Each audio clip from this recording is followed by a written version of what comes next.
Bueno, para hoy vamos a explicar el tema de calor. Entonces vamos a comenzar. El calor es una de las maneras que tenemos para transferir energía, y estas son el trabajo o por medio del calor. Y aquí el calor se puede medir por la diferencia de energía que hay por una diferencia de temperaturas.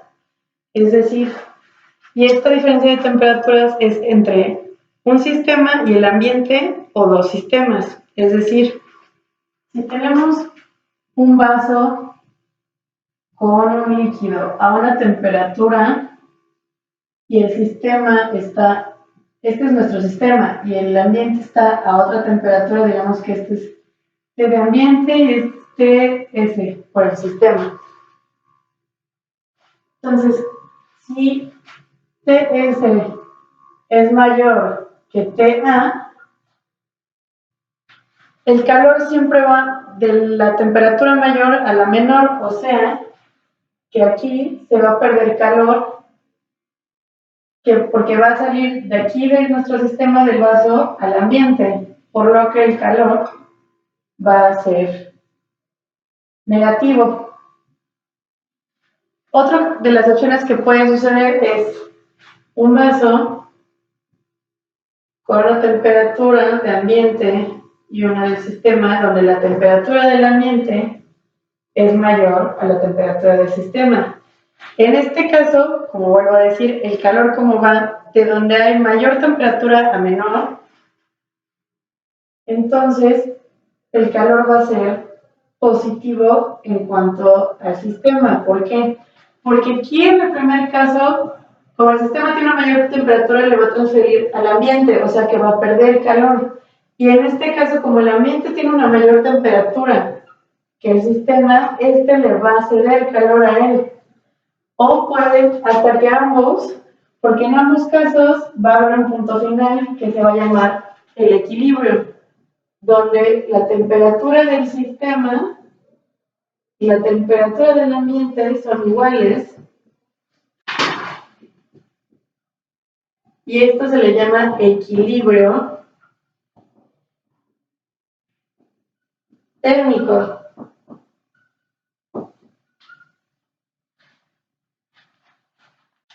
El calor era una medida que solamente se podía referenciar usando una diferencia de temperaturas. ¿Qué quiere decir? O sea, solo en casos en los que haya una diferencia bien mostrada se podía dar.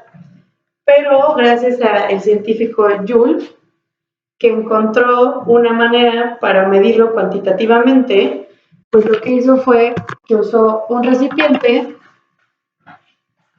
que tenía agua,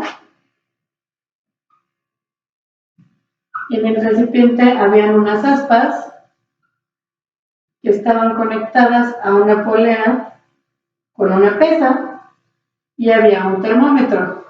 Entonces lo que hizo él fue poner una pesa en la polea para que la cuerda se jalara y empezar a hacer girar a las aspas. Ahí se dio cuenta que cuando empezaron a girar las aspas, la temperatura del sistema subió, más bien la temperatura del agua.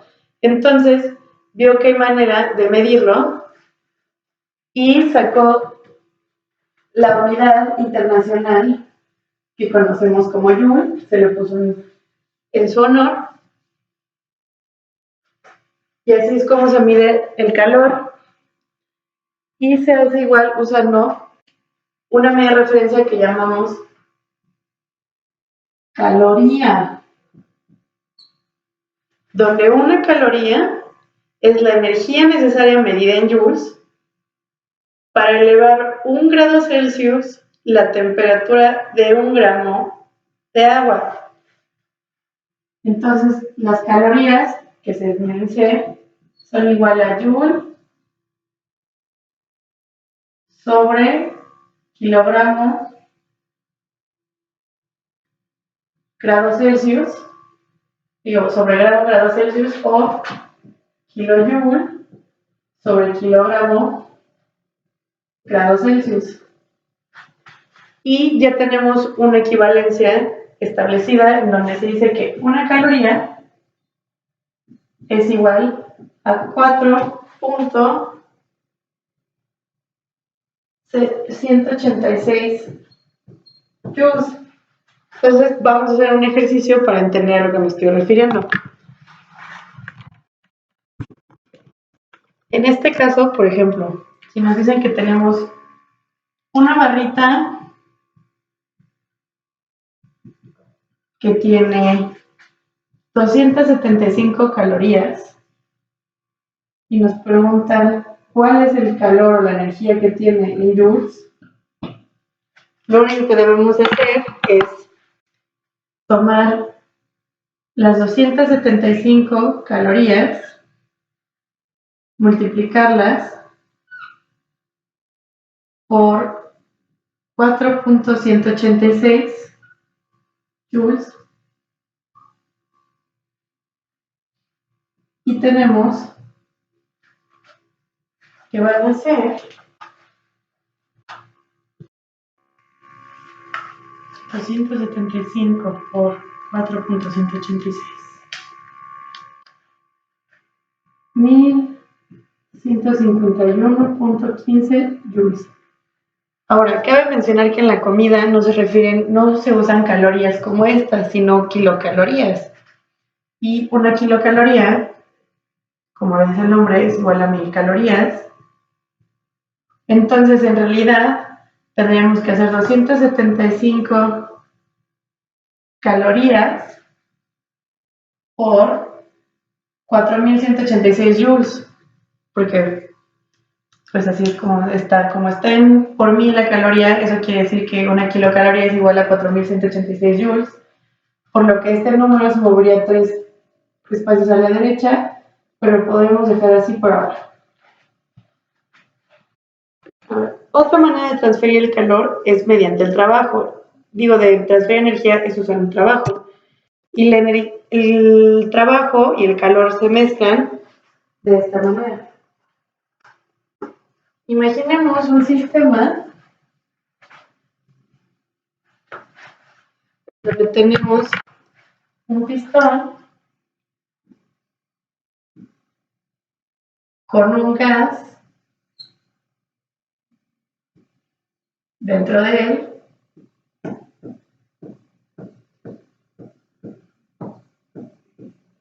y esto tiene una presión inicial, una temperatura inicial y un volumen inicial.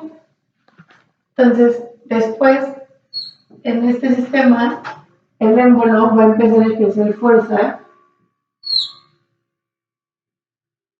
sobre este gas, comprimiéndolo, haciendo que su presión aumente, de igual manera la temperatura aumente, dependiendo de cuál sea el caso, en este caso sí, y su volumen disminuye. En este caso el trabajo se considera que es positivo porque se está aplicando trabajo hacia el sistema. Después, en el siguiente paso, si quitamos esta fuerza, porque en este caso está aplicando una fuerza externa al gas, y el gas va a responder aplicando una fuerza sobre el émbolo, llamémosle fuerza de área. Entonces, si dejamos de aplicar ahora la fuerza del émbolo en este sistema, en cuanto le quitemos la fuerza al pistón, el gas se va a expandir hasta otro punto que no conocemos,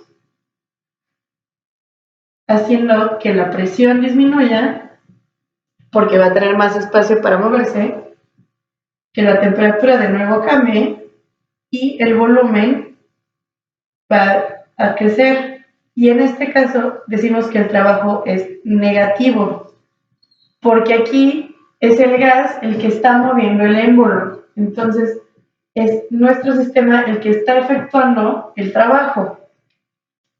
Y de aquí nacen las gráficas conocidas como gráficas de PV, en donde podemos medir el trabajo viendo el cambio de la presión y el cambio del volumen.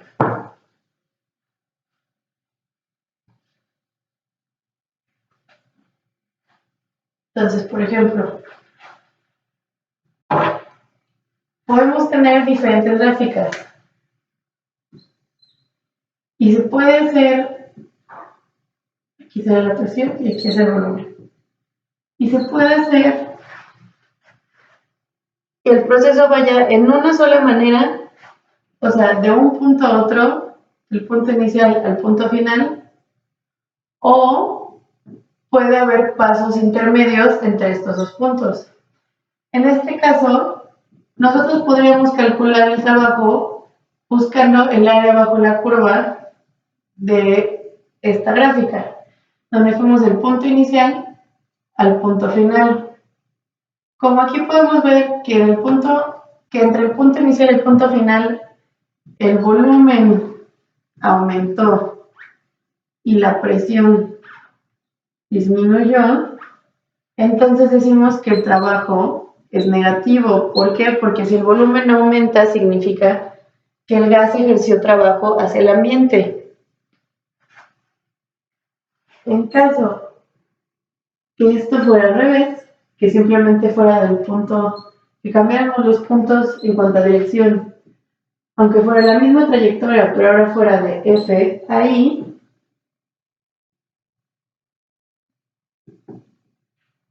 vamos a tener la misma cantidad de trabajo, pero ahora del punto inicial al punto final, la presión aumentó y el volumen disminuyó.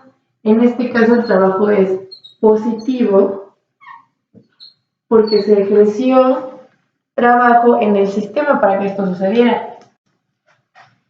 Como ya dije, podemos tener gráficas que vayan así directamente o podemos tener una en donde tengamos puntos intermedios como esta, donde estamos primero, nuestro punto inicial, de aquí vamos a otro punto donde cambió el volumen, pero se mantuvo constante la presión, y luego bajó al otro punto, manteniendo ahora el volumen constante y la presión es lo que cambia.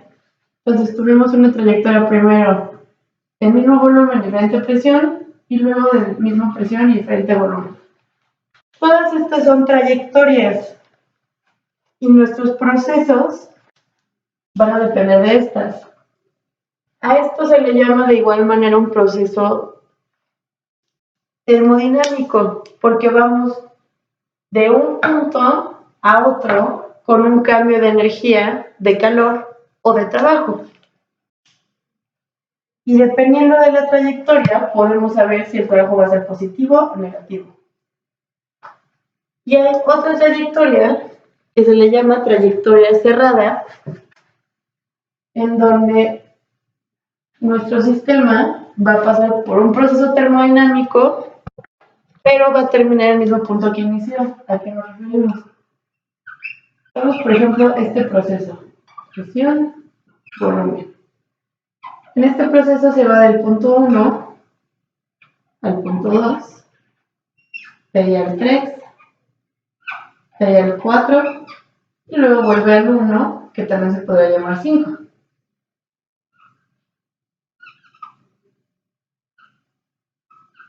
Este es un proceso cerrado, pues empieza en un punto y regresa él al final del proceso. Pero lo que sí cambia aquí es la energía que se tiene en este proceso. En este caso, como de 1 a 2 sube el volumen, el trabajo se va a considerar como el área abajo de esa recta.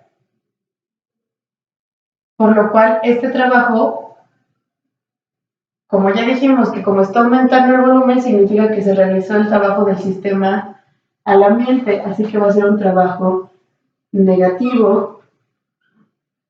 Y de 3 a 4 es positivo, pero no tenemos ningún área bajo la curva aquí que medir, por lo que el trabajo neto de este proceso va a ser menor a 0. Ahora, si el proceso fuera al revés, con los mismos pasos, pero simplemente en dirección opuesta, por lo que nos iríamos entonces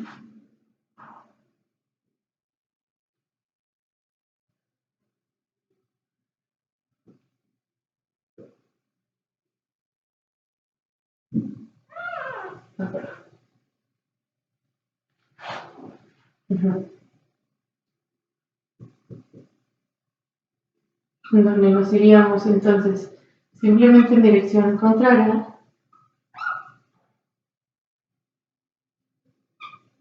Aquí vemos que el trabajo que va de 4 a 1 disminuye el volumen, por lo que es un trabajo positivo.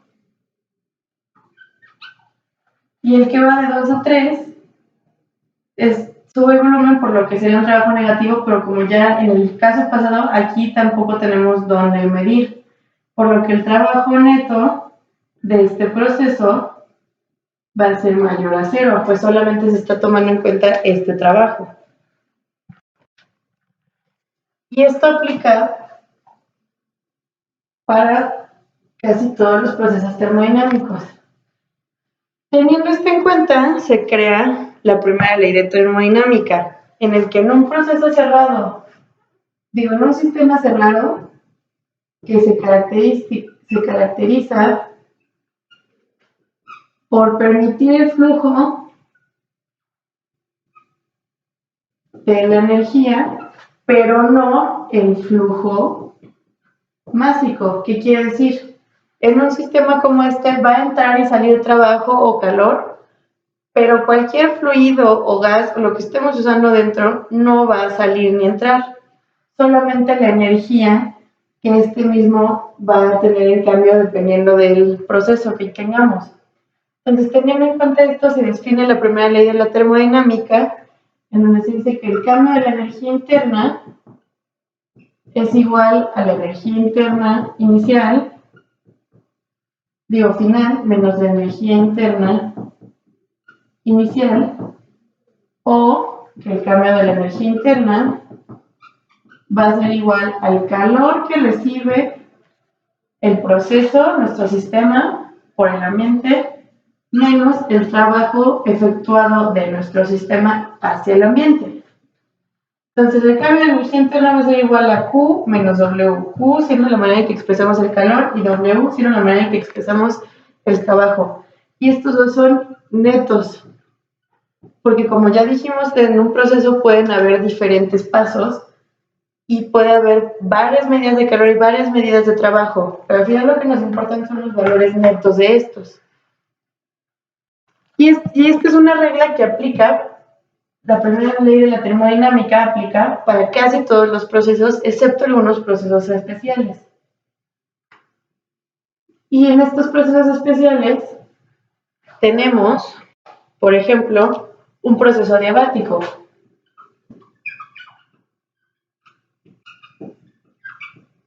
Un proceso adiabático es un proceso en donde el intercambio del calor va a ser igual a 0. Entonces, en este caso, la primera ley de la termodinámica se va a modificar hasta que el cambio de la energía interna es igual al trabajo que realiza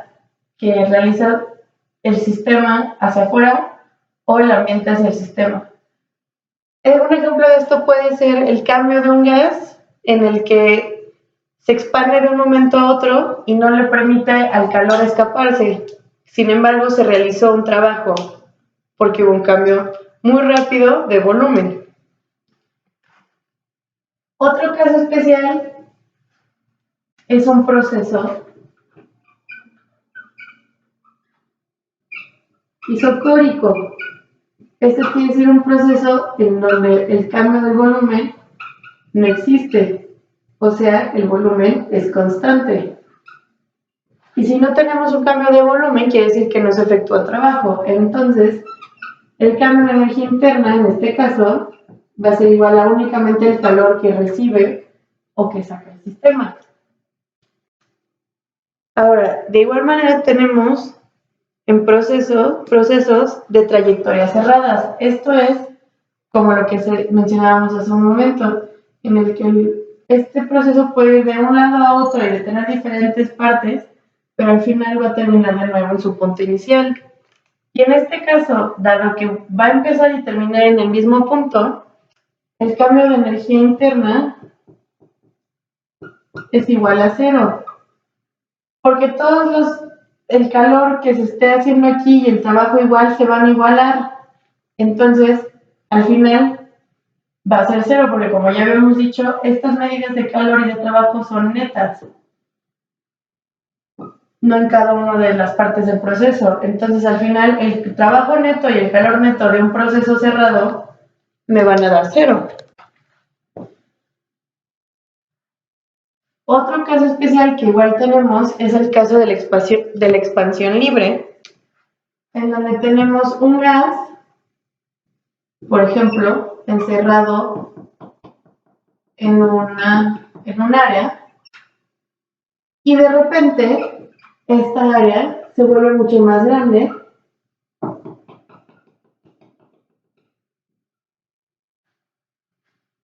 y es una expansión libre. ¿Por qué? Porque tomamos un gas que estaba comprimido en un área con un volumen, una temperatura y una presión, y simplemente abrimos una compuerta para que éste saliera y ocupara todo el área de otra parte. Y al hacer esto, no permitimos un cambio en el calor. En una expansión libre no hay cambios en el calor porque cambia de repente de tamaño. Y de igual manera, como es tan repentino este cambio, en realidad no tiene un cambio de volumen porque cambió de área. Sin embargo, y aunque cambió de volumen, también cambió, como ya dijimos, el área en el que estaba. El cambio de volumen que calculamos para un trabajo es dentro de una misma área. Y como aquí no es constante, entonces tampoco tenemos trabajo.